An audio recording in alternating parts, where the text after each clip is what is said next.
Sahana Bhavatu Sahano Punaktu Saha Viryam Karavavahe Tejasvinavati Tamastu Ma Vidvishavahe. Om Shanti Shanti Shanti.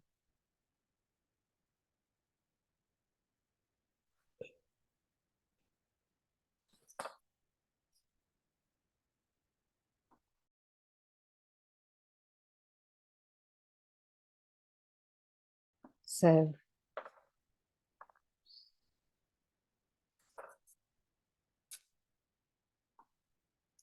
we've covered now in the personality chart, the personality traits, our personality, what is the sattvic, rajasic, and tamasic. Tyaga, what is sattvic, rajasic, tamasic. Jnanam, sattvic, rajasic, tamasic. Karma, sattvic, rajasic, tamasic. Karta. And now today we're going to be looking at the two sections which come now are Buddhi and Dhruti. So renunciation, which is growth first, we looked at. Jnanam, knowledge. Karma, action. You've got to have the right sort of knowledge backing your action, and the method in you of how you are performing that action, karta, the actor. Now, you can have knowledge, but what is the sort of buddhi, intellect you have to employ that knowledge so that your actions are backed? Well, so you, at any stage of your activity, you make the right choice of action, that you pursue the right practice, whether it be an activity in your thought, you make that distinction and discrimination in your thought of whether to do X or Y, or whether it be something which manifests into your actions from your thought. So sattvic, rajasic, tamasic, buddhi. And then following that, probably next week, we'll cover dhruti, steadfastness, because without any consistency of purpose, steadfastness, you can't go anywhere. It's like having a good idea, but there's no point if you can't put it in practice. You can have great knowledge, but there's no point if you put it in practice once. It won't change the face of your vasanas or your personality.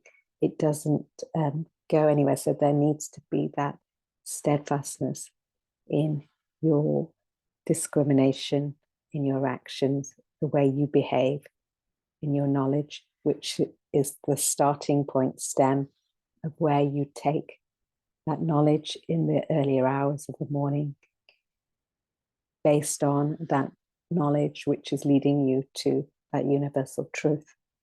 Otherwise it becomes rajasic. So making these distinctions of sattva, rajas, and tamas are allowing us to evolve out of our tamasic traits, which we can recognize in ourselves, upping it to rajas. And when we're in rajas, we can recognize that and up it to sattva. And if we recognize the sattva is a good idea, we'll employ that so that we can start more efficiently getting rid of the tamas and the rajas in us. So our thoughts are backed by the sattva. So this is the threefold division of our activities, our personalities, which we've got to refine to get to that truth. So I think we've left off on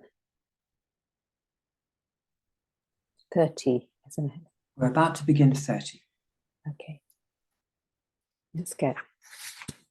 प्रवृत्तिं च निवृत्तिं च कार्यकार्ये भयाभये बन्धं मोक्षं च या वेत्ति बुद्धि सा पार्थ सात्विकी. Okay. So it says at the beginning, let's actually read it. In fact, Tim, if you could read the verse. Verse 30. The intellect, which knows activity and renunciation, what ought to be done and what ought not, fear and fearlessness, bondage and liberation, that upata is sattvika. So here he's talking about Sattvic Buddhi. This is the one that we've got to grapple to our soul, as it were. This is what we're after, Sattvic Buddhi. In actual fact, if you understand Sattvic Buddhi, the others fall into place. But we have Rajasic and Tamasic, so we're aware of what we are doing. So we can push it up. So knows activity and non-activity, knows the renunciation, knows what to do, what not to do, pravrutim and nivrutim. So here, the intellect knows what choice of activity to take and what to give up. What activity you ought to be done and not to be done. So how to make the choice of activity. You can't lend your intellect to anybody else, but you can develop it for yourself. So you can't interfere with what anybody else is doing. So if you understand that, you start getting on to what you're supposed to do. So Sattvic intellect knows what's to be done. It's almost like you've got that knowledge and you can make that distinction, just like the example of we make of the headlights when you're driving at night. 200 yards ahead, if you keep going, make with that vision, it gets you to the destination. So there's a constant discrimination of what you ought to do in the whole scheme of things and what you ought not to do. So it takes that courage and conviction of your own practice. So the courage and conviction to get up in the morning, in the earlier hours, to look at this type of knowledge. You make that discipline for yourself. So you may be strong in certain areas and weak in others. So once you make that distinction, no, I got to get up to absorb this type of knowledge, to open that perception in me of what's universal.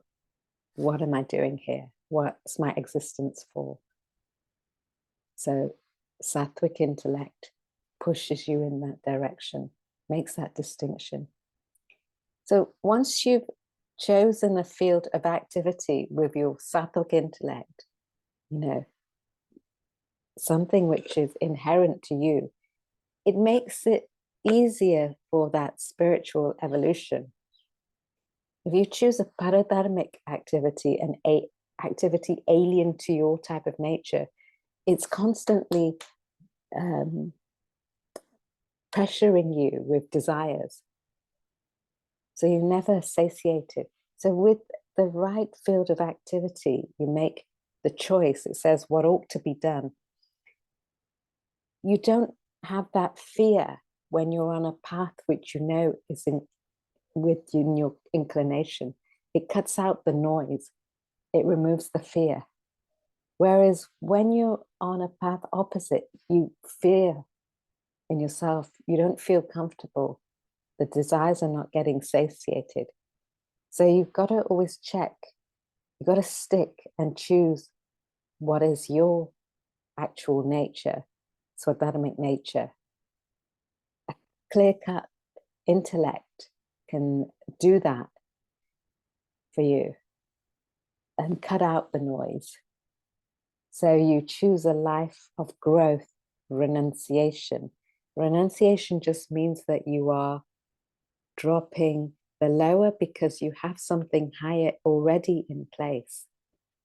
If you've picked up something higher, the lower interests drop away. But if you don't have something higher in place, if you've not made that distinction, then all the lower values keep fueling you and never allow you to move up. So when do you gain this clarity? 4:30, 5 if you can't make 4:30, 5:30 if you can't make 5. 6 o'clock is really pushing it. And 7 o'clock, those who think they get up at 7 o'clock, they've missed the boat of Sattva. So how can you explain that in a sea of rajas? So you've got to explain it to yourself. To be feared, what's to be feared? Not doing that morning study or reflection, not doing that manana is to be feared. What ought to be feared? You take anything away from the unity, that divinity, you to fear that. You take it away from that. What unites you is what you're to take up. So you need that clarity of intellect all the time. Whatever you're doing in your work, your day, your family, your friends, there's a clarity. Is this taking me to something higher, or is it pulling me back to something lower? You must always make that. It comes as second nature when you've got an ideal set and you're focused on investing in your sadhana in the morning, early hours. It's different perception.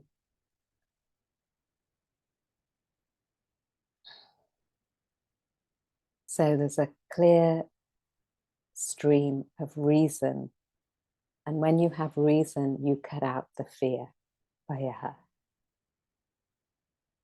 You hold the knowledge which is taken liberally. It's not imposed on you. You're actually drawing it out from you in the earlier hours. So we lose our reason because of we become distanced from our reason because of our habits which are negative to us. So we've got to cultivate habits which are positive. Sattvic intellect doesn't fear when it's on the right path. So currently we tend to court, because it gives us an instant kick, malefactors rather than benefactors. And Shakespeare highlights this throughout his plays. Many of the literary writers, playwrights, highlight the tragedy of when you see something, instantly you grab for it because you think it's going to give you something, some pleasure. You court the malefactors rather than that which is your benefactor. Benefactor is somebody who's looking at your interest for something bigger, higher. A malefactor doesn't look at your interest, they look at what they can get out of it. And they don't care about demolishing you. And often it's tantalizing immediately. The malefactor looks beneficial to you. There's a famous, I think I quoted it last week maybe, fools rush in where angels fear to tread. We can reflect on that. Fools rush in where angels fear to tread. What do you think that means? Anybody?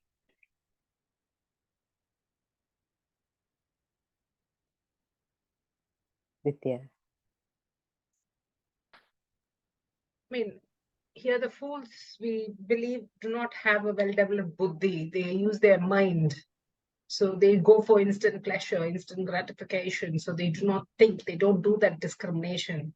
Whereas the angels, we believe, are those who would have developed their buddhi, their intellect. So therefore they pause and they do that discrimination and then act. They don't act instantaneously. They take in what they see, process it, and then decide whether they should do it or not. And that's what this verse is saying, what ought to be done and what ought not to be done. So the fool has no preparation.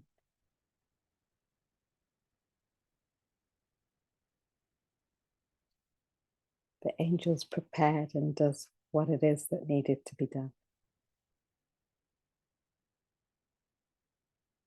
The fool acts on instant pleasures. The angel knows not to do that. It's more assessed, knows what to be done. Anybody else add to that? Fools rush in where angels fear to tread. It's very easily said. In common everyday English, it's usually is thought to mean that you're not thinking of the consequences of an action. So you step in without thinking of what flows from that intervention. So no heed of consequence. In fact, that's state of Tamas.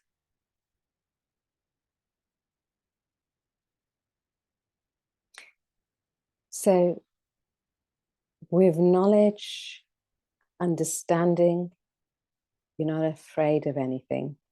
So knowledge, understanding comes from your own practice, your own preparation. So the knowledge gives you that. In any task it can be, you do it properly. If you're given a task in your own field of activity, you do it properly. You put in the effort so it flows. Whereas if you're not prepared, you don't foresee that consequence, it's going to be a mess. So what is to be feared? Fools don't fear. If you choose paradharmic activity, life is full of fear. Why is that so? Why might somebody choose paradharmic activity which is alien to their nature? Anyone?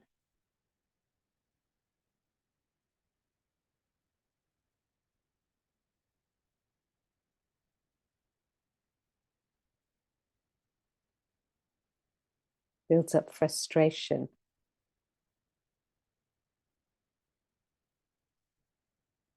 So why would anybody choose paradharmic activity then? Guru. Maybe it's because of lack of knowledge, with this Knowledge. on the lower values, not being cognizant of the higher purpose or higher values in life. Okay. So more specific than that. General. Why might that happen? So that's true, what you're saying. That's certainly true. What leads them there? It is because of lack of knowledge. Tim, you're about to say. It's often peer pressure of one's society, one's family. Mm-hmm. So general, what should all Indians be? I'm joking now. What's the general joke? What's the pressure? Anybody? Children should be doctors and engineers. Doctors and engineers. But saying that both my children are that, Paruji, but not by force, they chose it. So it's a joke, isn't it? Because that pressure or peer pressure or in your community, So if it's your nature, that's great. But if it's not your nature, you do yourself or a big disservice. Bayeha, it creates fear. Fear creates vasanas. Vasanas create dissatisfaction. And it gets masked. That dissatisfaction gets masked by the outside prop of material wealth. So as soon as that's taken away, the person's devastated because their dependency is on the outside prop of the material. There's nothing wrong with the material. It's a great commodity of all the things in the world one should enjoy and utilize. But if you're dependent upon that to fulfill you, then you're in trouble. You can use it and enjoy it, but you're not dependent. It's different. So paradharmic activity, lack of knowledge, peer pressure, lack of knowledge. Actually, if you just don't know, don't get that advice, support yourself, or so you're in trouble. So bayeha. So sattvic intellect is the opposite.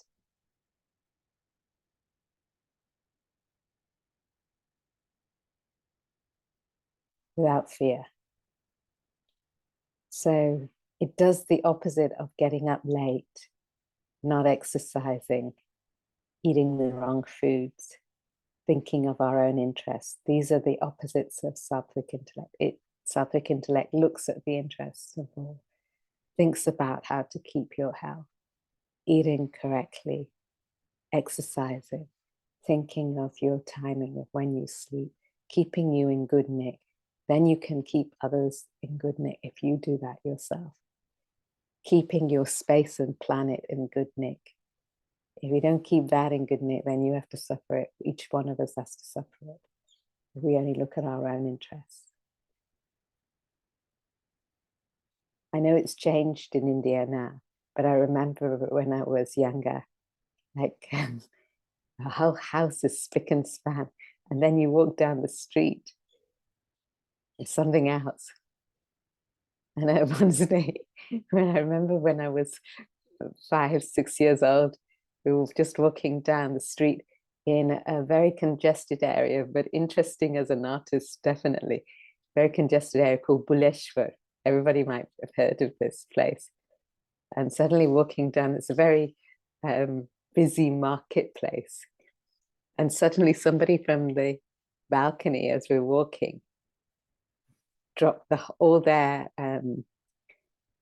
sag bhaji peelings, just threw them out. Because that is the dustbin. Their house is spick and span, but the dustbin, who cares who's walking? So I've seen that India, which is changing now dramatically. It's still there, but it's changing. Education's coming in. But sattvic intellect is not doing that.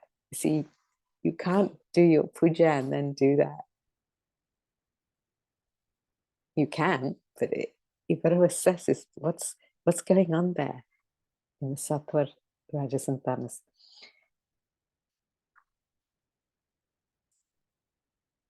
So doing your obligatory duty removes fear. Mentions here bandhan moksha. So bondage and liberation. Sattvic intellect is aware of what binds you in your attachment and what liberates you and allows you to be free. Everyday activities of self-interest bind you to yourself and others, the world. So you've got to figure out what frees you up from that. That comes from clarity of intellect. And how can we cultivate clarity of intellect? Anyone?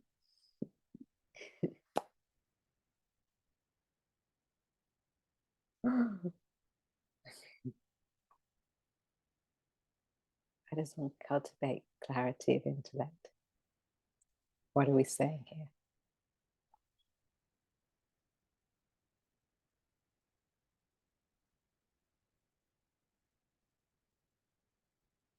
It shouldn't be all shy here. We've got great intellects.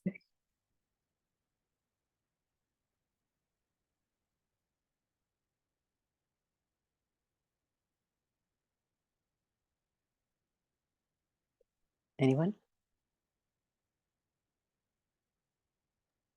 Through sadhana, through reading, shravana, manana, reflecting, practicing, doing the morning study, waking up in the morning. And consciously, whatever we read, we have to practice it. We have to include it in our daily practice. It is not a textbook theory reading and studying. It's a practical knowledge that we need to, as Swamiji would say, take the knowledge and convert it into wisdom. And converting into wisdom is adapting it as part of your practice. And that helps give us, it strengthens our buddhi. Then we are able to do the nitya anitya viveka vichara.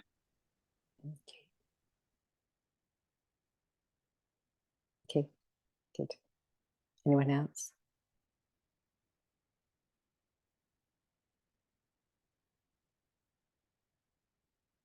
What's going to cultivate sattvic intellect?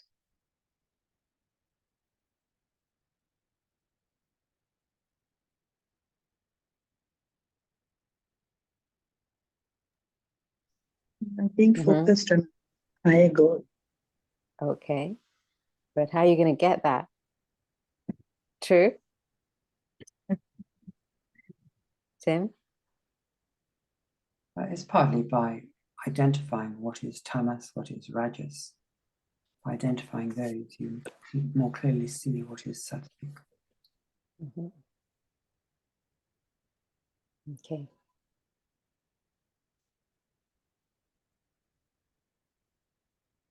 Cultivate sattva. Take in knowledge wherever you get it from. It can be a teacher, it can be a book, your own reflection, just observation of your environment, nature, whatever. That understanding. Early hours of the morning cultivates it. Later you're in rajasic timing, so it's more difficult to sustain it. That thought of something deeper.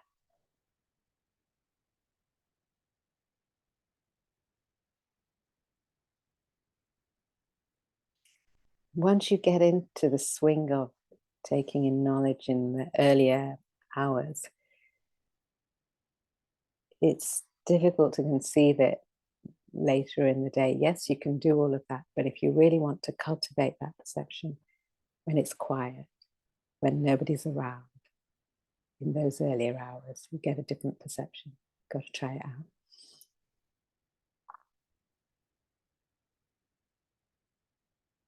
A sattvic person finds it difficult to get into certain mundane things purely for its sake. They do it for the higher, not to gain for self-interest.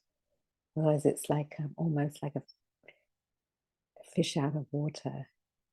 You can't, it finishes you.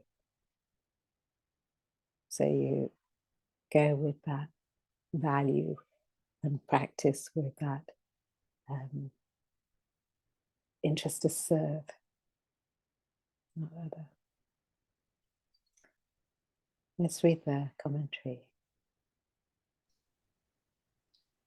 Sattvika Buddhi is the type of intellect which discerns clearly the difference between the following: pravritim and nivritim, activity and renunciation, the paths of action and renunciation.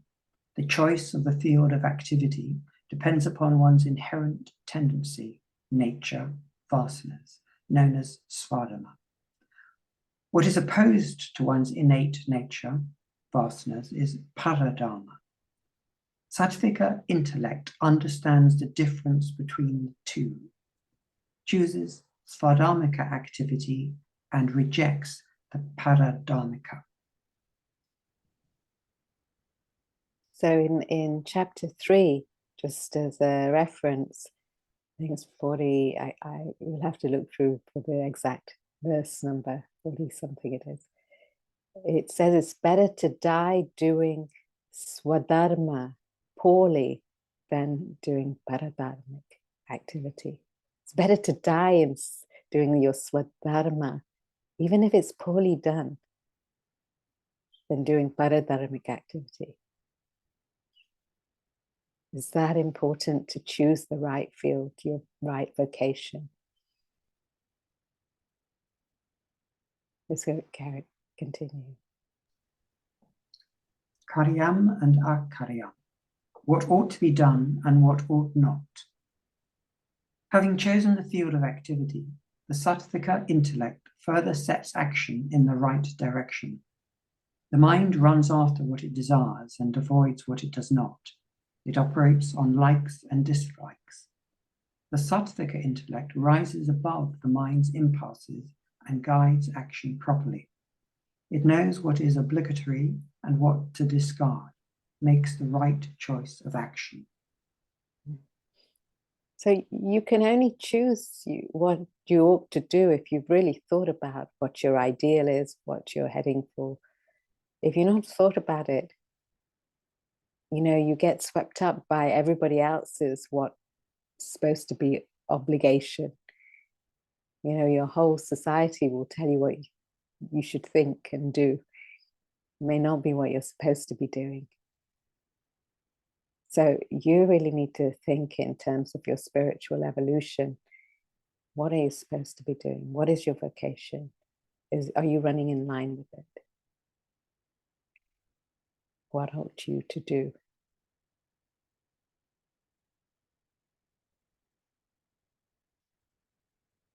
And if you're not sure, you've got to check over a period of time what your tendencies. You've got to observe that. And then dare to do that if you're not sure. It may be pressures from other places, especially if you have people around you who are unsure, you can support them that way. But one shouldn't have regret later in life, oh, I wish I'd done that or that. That stunts your spiritual evolution. You should do what you ought to do from within. Vayam, abhayam, fear. Fearless.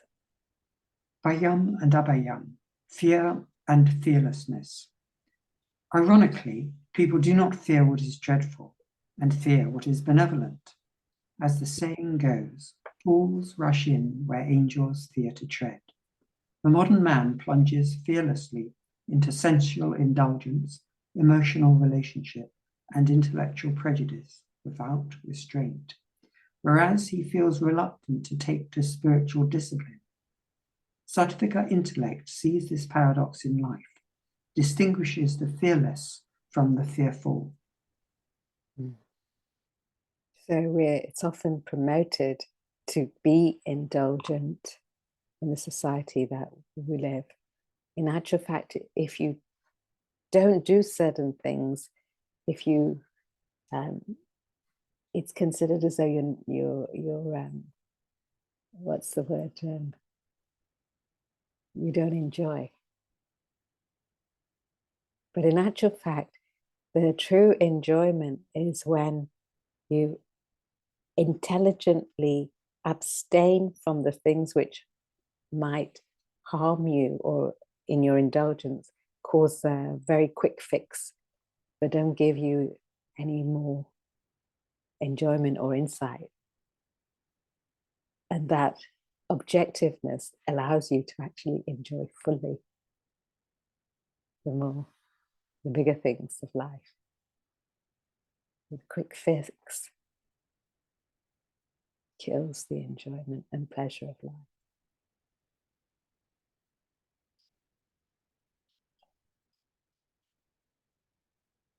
Actually accentuates the fear. The more indulgent and licentious one is, the more fear within is proportionate one will have. The more disciplined and the higher value one takes up, the fear gets cut out and you enjoy more. It's paradoxical. Bandham, moksham. Bandham and moksham, bondage and liberation. Bondage is attachment to body, mind, and intellect. When a person identifies with his body, indiscriminately indulges in the senses, he becomes attached, bound to perception and action. Similarly, identifying with mind and intellect, he indulges in impulse and thought, becomes attached, bound to emotion and intellection. Mired in perception, emotion, and thought, he does not relate to self within, little realizing the glory and the grandeur of self, the supreme peace and bliss within, the abode of absolute freedom. Sattvika intellect distinguishes the ultimate liberation within oneself from the bondage created by material equipment. So if you can identify at the back of your mind in any of your activities, your pursuits with your body, mind, and intellect, you know, whatever we're doing every day, if you've got a little shruti, a little thought at the back of your mind to something bigger, then you begin to identify with everyone on the same thought. As all are Atman, all are Brahman, I am Atman Brahman. And so you have this, what's this for? Anybody know? Guru, Ajna Chakra. what does it mean? It's one of those Kundalini chakras. No, what's this, why do we do this symbol? So it's a pressure point, I think, from where what's that pressure point? I don't exactly recall what it is for, but then. Okay. Don't worry. It's very simple. And when you see this, when I see this on you, it reminds me that you are the same as me. Beyond my body, beyond my mind, beyond my intellect. I have the same Atman as you. You have the same Atman as me. We're the same. There's maybe all sorts of different ideas put forward. That Atman in you is in me. So if I'm looking at that, how can I do you a disservice? But because we forget that we're involved in our body, mind, and intellect, we wear this as a reminder to get beyond. You know, they do 3 in the beyond Sattva, Rajas, and Tamas. We do it different ways, different symbols, different groups of people will do it differently. But simply, the same Atman is in you, is in me. So when I see you with that, I can't forget. And it's just a reminder. You don't have to have it. Look, the same, take it off, the same Atman's still there in you and me.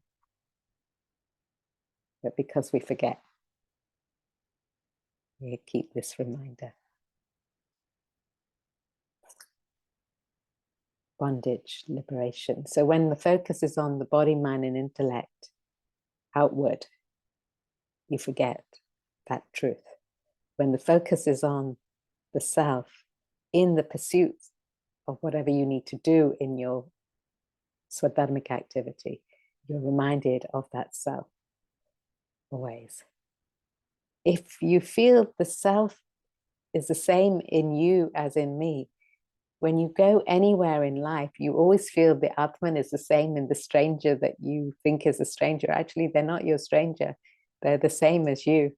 So how can you do anybody any harm or mischief if they're the same as you?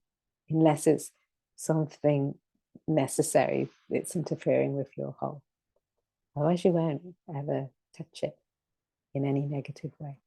On the contrary, you feel everybody is of service to you, you are of service to them.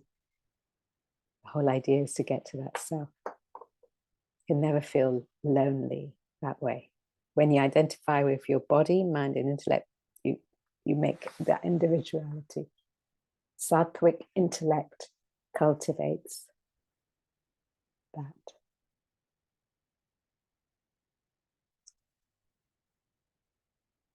What do you want?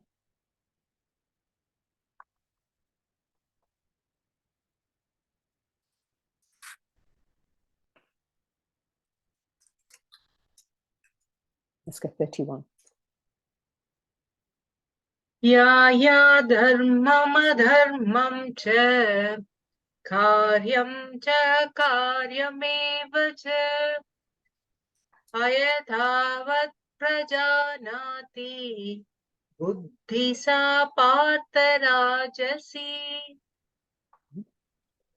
Rina, if you could read the verse. The intellect which understands wrongly dharma, righteousness, and adharma, unrighteousness, and also what ought to be done and what ought not to be done, that, O Partha, is Rajasika. So, Rajasic intellect, right as wrong, wrongly understands dharma and adharma, righteousness and unrighteousness. That path which you evolve or devolve. So one gets confused and understands what's not quite right. It's confusion. Is it right or is it not right in a Rajasic person? Maybe not. There's not that conviction.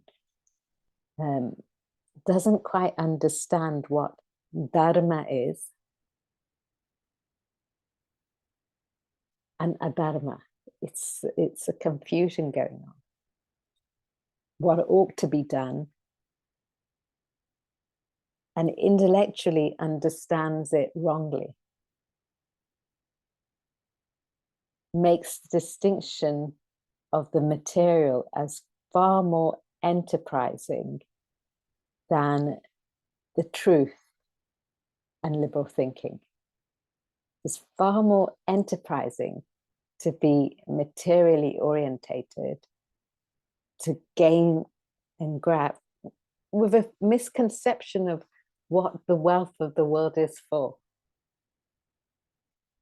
So it's servile, utilitarian thinking. It weights information far higher than intellect. AI is better than UI. Anybody who knows what UI is? I just thought of it. I wonder if your one can get it.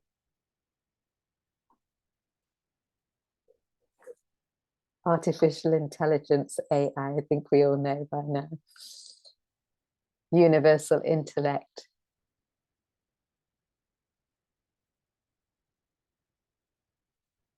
AI might take your soul away.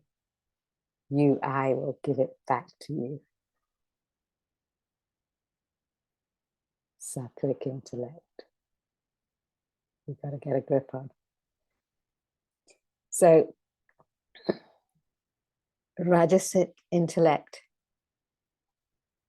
understands money, the material, as a commodity to keep, so others fear you, divides others, keeps a mundane power, rather than to cultivate and exchange, to cultivate higher values. It's the opposite. Rajasic intellect. And because the society is endowed with rajas, it's difficult to see the ceiling of Rajasic intellect. One's convinced that that's the optimum. So to break through that ceiling and see a sattvic intellect is almost non-existent. That is the gospel, Rajasic intellect at best. To see beyond that is difficult to maintain it. Hence why that cultivation of early hours in the morning of sattvic intellect is so essential, because it's difficult to break through the ceiling. And if you're trying to break through the ceiling at 7 a.m., 6 a.m. in the morning to take in this type of knowledge, it's very difficult to get that subtle perception. Whereas flows more readily in those early hours. But how to explain that in a Rajasic society is more impossible. Because it sees the confusion of what's dharma and adharma. It's almost impossible.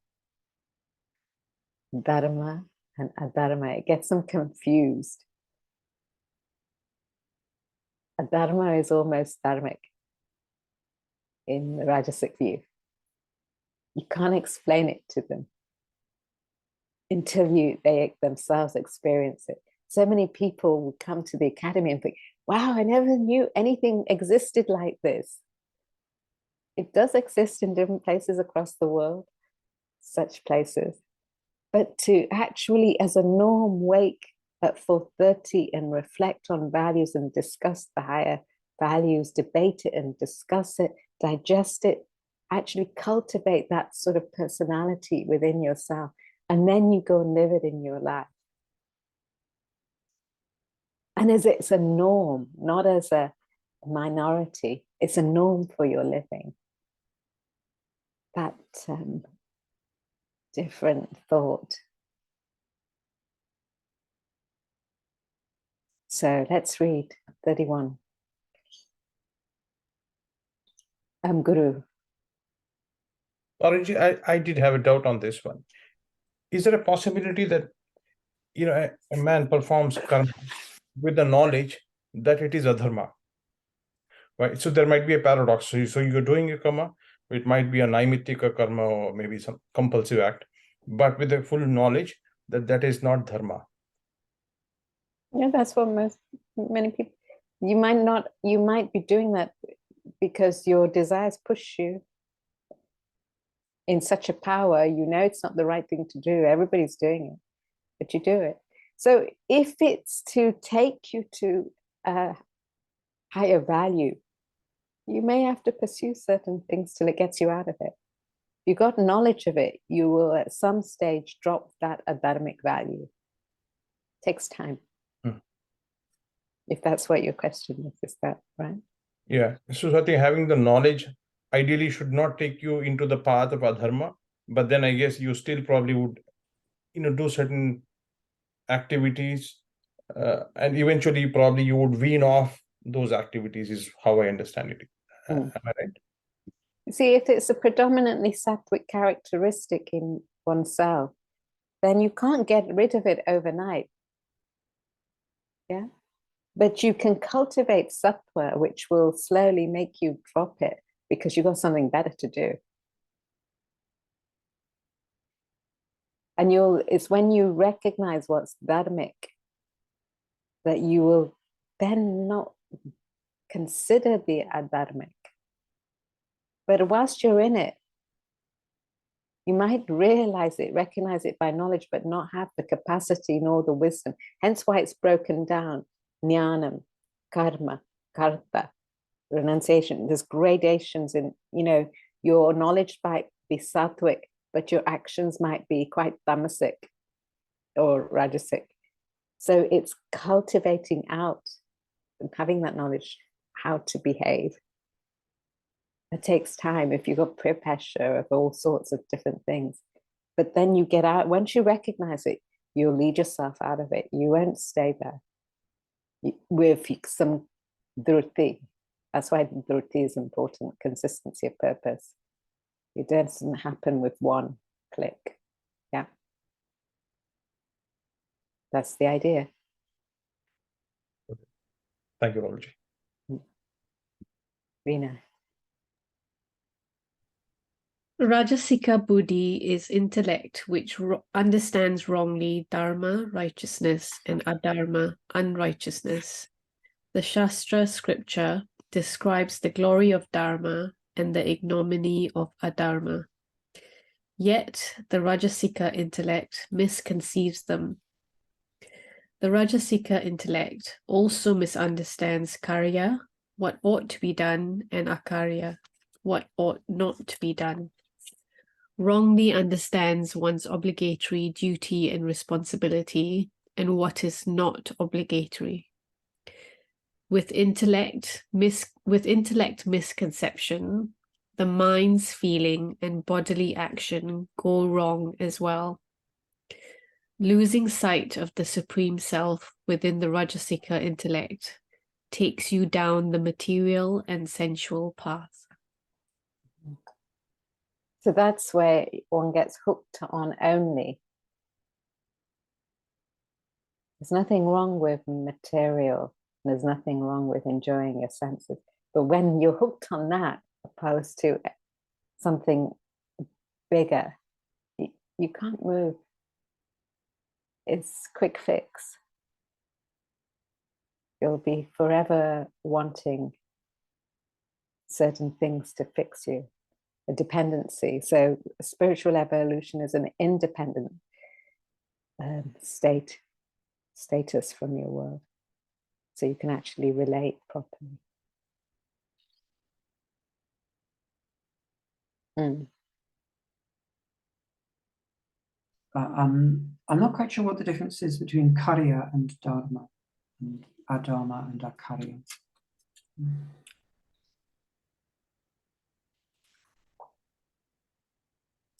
So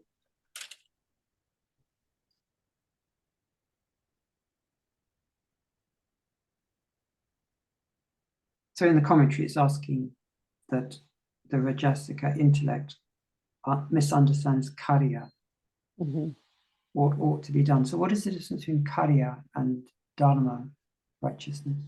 So dharma is it's the same, in fact. What ought to be done is the dharma is the laws of what ought to be done. Karya is perhaps the action of it.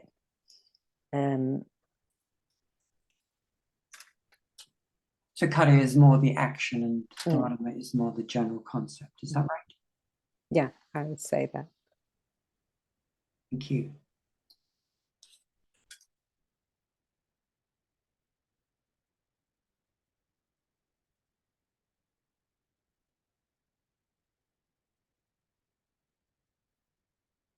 So you have to think about what is rajas in your everyday life. Where is the ceiling? What is sattvic? How you can perceive sattva? How are you going to cultivate it? Because so often, people around you and yourself, that rajas seems to rule at best, because this is the mass of society, rajasic. So to see it more objectively from something more universal, not just as knowledge, but as in a practice, as becoming that, you really got to put in your efforts to not go with the herd of people. Because there's a pressure to go with the herd. If everybody's around you seeing it, is confused about what's dharmic and adharmic. You know, I mean, a stupid example, if you ever watch the news, if you don't watch the news, great for you. Sometimes we have to look at snippets to see, check what your relationship is to your world, just to be informed. But a lot of the information is just gossip, not factual, not informative to help you raise yourself. It's all to demolish. So there's total tamas and rajas going on in the grand scheme of things. So how are you going to get out of it? Can you imagine if our news was full of what is emphasizing what is the knowledge of the higher values, where we could be? But human nature is not like that. It keeps spiraling downwards in its tamas and rajas. So ours is to pick up the sattva and cultivate that. That's what you've got to cultivate for yourself and recognize the rajas. You've got to break that ceiling. Get out of the rajas. Got to do 4:30 in the morning. Really makes a difference. All the difference. Who's getting up at 4:30 in the morning? Check yourself, check the people in history who do that. Where did they get to? Just check history. You don't need to. Just check history. You get some answers there. Assess it, analyze it with your buddhi. Check whether you want to cultivate X or Y. Let's stop here. Hey,